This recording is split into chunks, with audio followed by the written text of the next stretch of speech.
What's up guys? Perkenalkan Felix Xiao. Dia adalah seorang ateis pada saat SMP, pencinta game dan penggila anime. Dia menjadi agnostik pada saat SMA dan pada tahun 2002 dia masuk Islam, memutuskan untuk percaya pada Allah Subhanahu wa taala, Tuhan yang berhak diibadahi satu-satunya, dan Nabi Muhammad adalah utusannya.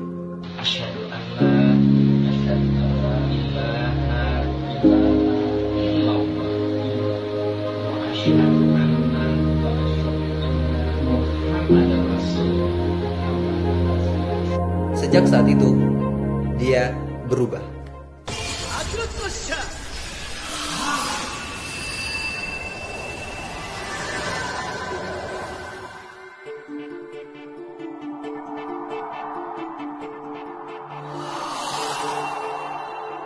Sekarang beliau sudah menjadi ustadz kontemporer Indonesia, memiliki lebih dari 4 juta followers dan tergabung dalam gerakan para ulama di Barisan Bangun Negeri.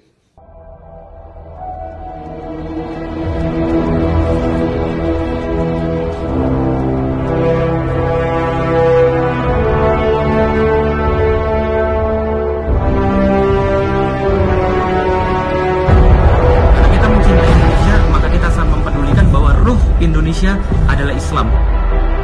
Jangan lelah memohonkan agar Allah curahkan rahmat bagi kita sehingga kita berada dalam kesatuan.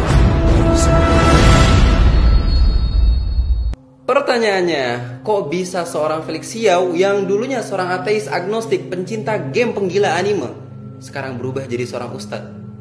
Jawabannya adalah informasi. Ketika Felix Xiao masuk Islam, beliau selalu mendatangi kajian, belajar dengan para ulama, membaca literatur Islam, dan menyampaikannya kembali kepada orang lain. Apa yang membedakan Felix Xiao yang dulu dengan yang sekarang? Informasi. Dulu informasi yang masuk ke otaknya hanya game dan anime, tapi sekarang informasi yang masuk ke otaknya referensi Islam. Nggak mungkin kita mikir kalau nggak ada informasi, dan kita tidak mungkin tidak berpikir kalau ada informasi. Dan informasi itu otomatis masuk. Bedanya orang pintar sama orang bodoh, orang pintar sering nelen informasi baik, orang bodoh sering nelen sampah masuk ke badan dia. Maka manusia ini kayak teko, garbage in, garbage out. Kalau yang masuk sampah keluar sampah, kalau yang masuk teh keluar teh, yang masuk susu keluar susu. Teh, susu, sampah tadi itu informasi. Oh iya, 2 hal yang membuat manusia tumbuh dan berkembang, yaitu makanan fisik dan makanan non fisik. Makanan fisik, you know what I mean lah, kayak nasi, tahu, tempe, ayam, ikan, sayur-sayuran, buah-buahan. Pokoknya segala sesuatu yang masuk lewat mulut, dicerna oleh perut, itu makanan fisik. Tapi ada satu makanan yang jarang orang tahu yang bisa membuat dia berubah secara drastis. Apa itu? Informasi. Segala sesuatu yang masuk lewat mata dan telinga itu akan membentuk pola pikir. Pola pikir akan membentuk keyakinan. Keyakinan akan membentuk tindakan. Perbuatan yang diulang secara terus-menerus akan membentuk siapa diri kita. Informasi yang buruk itu lebih berbahaya dibandingkan makanan yang busuk. Karena jika kita mengkonsumsi informasi yang salah, pornografi misalnya, maka menjadi pelanggan pornografi seumur hidup dan mengalami kerusakan otak di bagian PFC.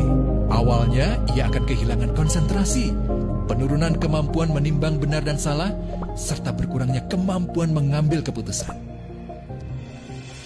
Lama-lama, besar kemungkinan ia akan melakukan masturbasi, oral seks, hubungan seksual suka sama suka, dan mudah berganti-ganti pasangan seksual.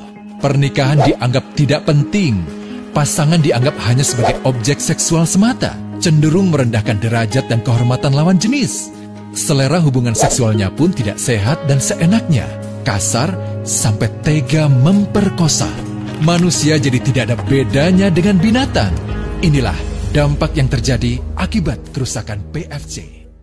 mungkin kalau kita makan makanan yang busuk berbakteri akan membuat kita sakit sehari 2 hari.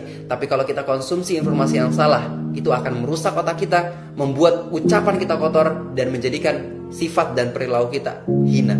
So, kalau kita pengen berubah, hal pertama yang harus kita ganti adalah informasi. Sekarang coba challenge diri kita. Setiap hari harus ada informasi yang baik masuk ke otak kita. Kayak denger ceramah, baca buku, ketemu sama orang soleh misalnya. Jika kita melakukan itu secara konsisten, maka kita akan berubah.